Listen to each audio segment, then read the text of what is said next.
ঐতিহাসিকগণ লিখেছেন যে 4 বার 4 সময় ইবলিস বিলাপ করে কান্নাকাটি করেছিল।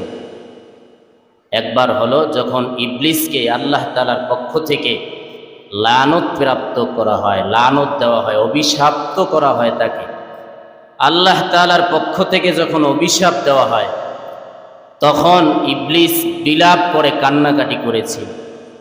যখন জান্নাত থেকে তাকে বের করে দেওয়া হয় চিরদিনের জন্য, চিরকালের জন্য ইবলিসকে, তখন ইবলিস বিলাপ করে কান্না করেছিল। আল্লাহর রসুল যেদিন পৃথিবীতে আগমন করেছে, যেদিন জন্মগ্রহণ করেছিল, ওই দিন ইবলিস বিলাপ করে কান্না করেছে। যেই দিন আল্লাহর রসুলের উপরে সূরাতুল ফাতিহা পুরা সূরাটা যখন নাজিল করলেন আল্লাহ তাআলা, তখনও